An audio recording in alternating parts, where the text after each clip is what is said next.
पिछले कई दिनों से सरकार ने ओबीसी, वीजेएनटी, एसबीसी समुदाय के छात्रों के लिए ओबीसी छात्रावास शुरू करने की घोषणा की है। हालांकि भंडारा, गढ़चिरौली और चंद्रपुर को छोड़कर राज्य के अन्य जिलों में छात्रावास शुरू नहीं हुए हैं।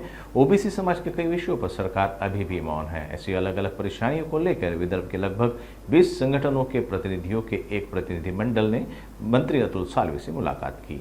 विधानसभा चुनाव की आचार संहिता जल्द ही लगने वाली है। साथ ही राज्य सरकार द्वारा ओबीसी छात्रों के लिए लिए गए फैसलों पर अब तक अमल नहीं किया गया है, जिसमें छात्रावासों का मुद्दा अहम है। साथ ही राज्य सरकार द्वारा भोयर और पवार के बीच कुमामा को लेकर चल रही बात राज्य सरकार द्वारा अब तक अहवाल न भेजे जाने से रुकी हुई है। ऐसे कई मुद्दों को लेकर विदर्भ के लगभग 20 संगठनों के प्रतिनिधियों के एक प्रतिनिधिमंडल ने नागपुर में सामाजिक न्याय भवन में आयोजित बैठक में राज्य में बहुजन कल्याण विभाग के साथ महाज्योति का एक जिला स्तरीय कार्यालय शुरू करने की मांग की। उत्तर मागास बहुजन कल्याण विभाग की ओर से आज यहाँ पर एक विविध ओबीसी संगठनों की एक मीटिंग यहाँ पर आयोजित की गई थी और विविध ओबीसी संगठन के ही रिक्वेस्ट से मीटिंग का आयोजन किया गया था। इसमें मीटिंग में माननीय मंत्री साहब अतुल सावे जी खास करके मौजूद थे और विभाग के तमाम अधिकारी वहाँ मौजूद थे। इस मीटिंग के प्रमुखता से विषय ये था कि महाज्योति के अंतर्गत जो विभिन्न योजनाएं हैं, इस योजनाओं की प्रक्रिया जो चल रही है उस प्रक्रिया में कुछ इश्यूज सामने आ रहे हैं। उस इशू को लेकर कुछ मुद्दे उठाए गए, जैसे खास करके जो पायलट प्रशिक्षण का जो विषय था, संबंधित संस्था को आपने उसके लिए प्रशिक्षण संस्था करके आपने उसको सिलेक्ट किया, लेकिन बाद में उसको बंद किया गया।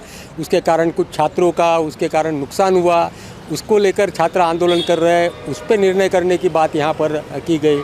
साथ साथ में जो प्रमुखता से यहाँ पर विषय लाया गया था वो था कि 2019 में महाराष्ट्र सरकार ने ओबीसी के 36 और बाद में 72 हर जिले में 100 लड़के और 100 लड़कियों के लिए छात्रावास का जो प्रावधान किया गया था, वो योजना शुरू की थी।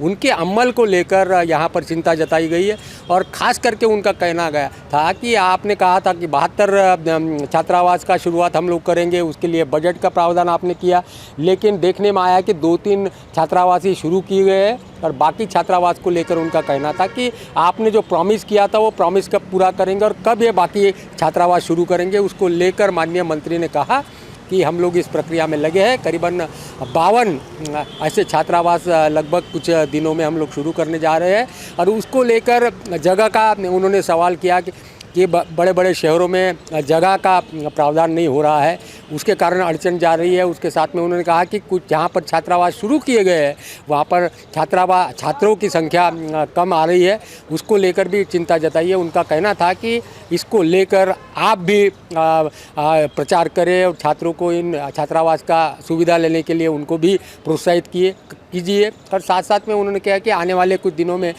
करीबन 52 छात्रावास महाराष्ट्र में हम शुरू करने जा रहे हैं और उसको लेकर हमारा निर्णय हो चुका है। ये उन्होंने आश्वस्त किया यहाँ पर और इसका आश्वासन सब लोगों के सामने उन्होंने रखा। साथ साथ में कुछ छात्रावास को लेकर भी कुछ सवाल थे कि उनका कहना था कि छात्रावास को लेकर भी जो वार्डर और तमाम लोगों की नियुक्तियाँ हैं वो कंत्राटी पद्धति से ना की जाए। साथ साथ में उनका ये भी कहना था कि हर जगह पर महाज्योति के हर जिलों में महाज्योति के प्रचार और विभागीय कार्यालय का आगाज़ होना चाहिए, वहाँ शुरू होना चाहिए ताकि लोगों को उसकी जानकारी हो, ओबीसी छात्र और युवाओं का उस योजनाओं का लाभ मिलने के लिए सुविधा हो सकते। ये भी बात यहाँ पर उठाई। वास्तविक पिछले 3 साल से सरकार ओबीसी के हॉस्टल की घोषणा कर रही है और अभी तक के भंडारा, गढ़चिरौली और चंद्रपुर को छोड़ दिया जाए तो महाराष्ट्र के किसी भी ज़िले में हॉस्टल शुरू नहीं हुए हैं। तो हमने एक मांग रखी थी कि वह 1 तारीख तक के हॉस्टल शुरू होना चाहिए, लेकिन उसको पर वही सरकार के तरफ से एक हमको बैठक के लिए आमंत्रित किया गया था। आज के इस बैठक में मंत्री महोदय ने बोला है कि 6 तारीख को महाराष्ट्र के पूरे 56 ओबीसी हॉस्टल, जिसमें लड़के और लड़कियों के हॉस्टल का समावेश है, वो 56 के 56 हॉस्टल हम एक साथ 6 अक्टूबर को शुरू करने जा रहे हैं। ये उन्होंने आश्वासन दिए हैं। अब देखना है कि मंत्री महोदय 6 तारीख को ओबीसी हॉस्टल शुरू करते हैं या नहीं करते। अगर सरकार ये 6 तारीख को 56 हॉस्टल शुरू नहीं करती तो इसका खामियाजा जो है सरकार को भुगतना पड़ेगा, क्योंकि ओबीसी छात्र बहुत ही आक्रोशित हुए हैं। विद्यार्थियों को अनेक प्रकार के परेशानियों का सामना करना पड़ रहा है। जैसे कि साहब ने बताया कि 3 वर्षों से ये वसतिगृह शुरू नहीं हुए और इन वसतिगृहों में एडमिशन जो है मार्च महीने में ही हो गई थी। आपको ये पता है कि जुलाई महीने में कॉलेज स्टार्ट हो जाते हैं। अब जुलाई महीने से विद्यार्थी यहाँ पे है। पूरे महाराष्ट्र में 72 जगहों पे ये सारे विद्यार्थी पढ़ रहे हैं, सेकेंड ईयर में है। तो ऐसे लोगों को किराए से रहना पड़ रहा है, गरीब विद्यार्थी है। कई लड़कों को तो घर से अप डाउन करना पड़ रहा है, कई विद्यार्थी कॉलेज में नहीं जा रहे। तो शिक्षण का एकदम मरना है। और 7 साल से हमारे 7 पीढ़ियाँ 7 वर्ष से 7 साल के बच्चे हॉस्टल में नहीं आ रहे। एक हॉस्टल हमने नागपुर में शुरू किया था, विद्यार्थियों ने शुरू किया था, उसमें एक अधिकारी को इन्होंने सस्पेंड किया। वो भी बात हमने मेन रूप से मांडी यहाँ पे रखी है। और जो सावे साहब है उन्होंने बोला है कि हमने उनका निलंबन भी रद्द कर दिया है। 2-4 दिनों में उनका निलंबन रद्द होकर उनको रीइंस्टेट करेंगे। और वसतिगृहों को उन्होंने 6 तारीख दी है। तो 6 तारीख को नहीं करते तो सर ने जैसे बताया कि 7 तारीख से हमारा बिल्कुल आंदोलन चालू होगा। और जब तक कि वसतिगृह चालू नहीं होंगे तब तक कि हमारा जारी रहेगा। उससे सरकार को भी फ़र्क पड़ेगा। हम तो चाहते थे कि सरकार ने ये वसतिगृह जुलाई महीने में स्टार्ट करने चाहिए थे, जिसके कारण सरकार को भी फ़ायदा हो, तो उनको भी लगता कि हमने वसतिगृह शुरू किए। लेकिन बहुत बड़ी गलती सरकार ने की है और विद्यार्थियों को परेशान देखिए, जो कंट्राक्टी भर्ती जो ये लोग दे रहे हैं वो सरासर गलत है, क्योंकि इसमें सिक्योरिटी कहीं नहीं रहेगी। वार्डन जो है, वार्डन अगर कंट्राक्टी भर्ती पर भरते हैं तो महिलाओं की सिक्योरिटी, जो लड़कियों का वसतिगृह है वो सिक्योरिटी नहीं रहेगी। उसके बाद जो सरकारी इससे जो आते हैं, सरकारी प्रक्रिया से जो आते हैं, उसमें कैसे ना एक अनुभवी लोगों को रखा जाता है। इसमें अनुभव नहीं रहेगा, कुछ उनको पता नहीं रहेगा, तो वो किस प्रकार वार्डन रहेंगे। तो इससे महिलाओं की सुरक्षा पर बहुत बड़ा प्रश्न चिन्ह खड़ा होता है। ग्रामीण विभाग में इन ओबीसी छात्रों को बहुत सी परेशानियों को झेलना पड़ता है। साथ ही आर्थिक तंगी के साथ साथ मानसिक और शारीरिक थकावट से भी गुजरना पड़ता है। इसलिए इन छात्रावासों को जल्द से जल्द शुरू करने की मांग हो रही है। साथ ही इसके लिए आंदोलन भी किए जा रहे हैं। काफ़ी 20 संगठनों के प्रतिनिधि थे, जिसमें माननीय नितिन जी चौधरी साहब थे और खेमेंद्र जी थे, उमेश कोराम भी जी थे। और पवार समाज की तरफ से मैं प्राध्यापक अशोक पाठे जी वर्धा से और मैं श्रवण फरकाड़े नागपुर से, हम लोग वहाँ पे उपस्थित थे।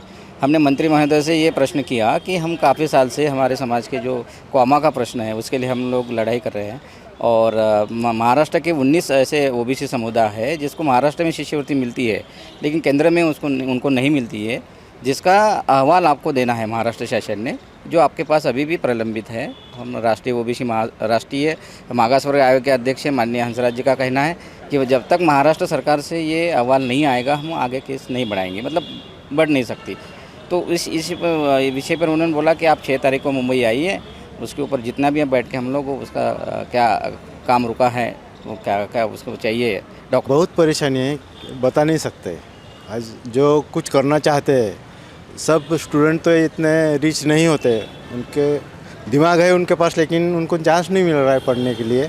इसलिए ये ज़रूरी है कि उनको चांस। जो मीटिंग रखी है आने वाले 8 तारीख को, 8 या 10 तारीख को आचार संहिता लगने वाली है, और इतने कम दिनों में उन्होंने तत्काल मीटिंग बुलाना और ओबीसी के प्रश्नों को आज सभी ओबीसी संगठन को बुला के ओबीसी को जानना, ये कुछ थोड़ा सा अलग लग रहा है। और आपने जो सवाल पूछा, क्या इससे कोई ओबीसी का फ़ायदा होगा क्या? 2.5 साल में ये नहीं कर सके तो अभी 8 दिन में क्या करेंगे? वैसे भी अभी चुनाव होने वाले हैं। चुनाव के नतीजे के बाद कौन सी सरकार यहाँ पे स्थापित होती है और उसके बाद ओबीसी का क्या होगा, आगे चल के होगा, क्योंकि अभी तो कुछ करने लायक उनके पास है नहीं। लेकिन उन्होंने अभी कहा है कि कुछ परदेशी शिक्षकों के बारे में उन्होंने शिष्यवृत्ति बढ़ाई है, ओबीसी के हॉस्टल है। मैंने अभी उनके पास एक सवाल रखा था कि मेडिकल छात्राओं को जो प्रवेश शुल्क है, प्रवेश जो शिष्यवृत्ति मिलती है, उसमें 50% मेडिकल प्रवेश में ओबीसीओ का नुकसान वहाँ पे हो रहा है। एडमिशन में उनकी जगह उनके काट दी है और एक समाज की जगह पूरे उनको दी गई है। तो ऐसे बहुत कुछ सवाल है कि जहाँ पे ओबीसी मंत्रालय ने ध्यान देना चाहिए था, लेकिन उन्होंने दिया नहीं। उसका आज पूरा भुगतान ओबीसी के छात्राओं को करना पड़ रहा है। मुझे लगता नहीं कि अभी 8 दिन में ये जो 2.5 साल में नहीं कर सके वो 8 दिन में करें। प्रशासन की ओर से इस विषय पर आशाजनक जवाब आने की आशंका के चलते नागपुर समय न्यूज ने मंत्री तथा महाज्योति अध्यक्ष अतुल सावे से बात की। तब उनका इस मुद्दे पर सकारात्मक विचार रहा। विधानसभेमध्ये फ्लोअरवर बरेच आमदारांची मागणी होती की ओबीसीचे हॉस्टेल सुरू झाले पाहिजेत। ते हॉस्टेल्स आम्ही सुरू करतोय आणि त्याच्यातले आज आम्ही सगळ्या या विदर्भाच्या आणि इकडच्या सगळ्या हॉस्टेलचा आढावा घेतला. जवळजवळ 72पैकी 56 हॉस्टेलचं काम पूर्ण झालेलं आहे. त्यातले आम्ही ऑनलाईन सगळीकडे आता हॉस्टेलचं उद्घाटन पुढच्या 3 दिवसात करणार आहोत. आज सगळीकडे फर्निचर सगळं पोचलेलं आहे आणि आमचा प्रयत्न आहे की 5 तारखेच्या आत सगळे हॉस्टेल हे सुरू करावे आणि मुलांसाठी आणि मुलींसाठी त्या पद्धतीने त्याचा आज आम्ही इकडे आढावा घेतला आणि आम्ही 5 तारखेच्या आत ते हॉस्टेल सुरू करायचा प्रयत्न करतो. आम्ही मुलींच्या हॉस्टेलमध्ये लेडीजच स्टाफ घेतला पाहिजे, लेडीजच सिक्युरिटी असली पाहिजे हा आम्ही त्यांना आग्रह केला आणि तो नक्की 100% ते इम्प्लिमेंट करणार.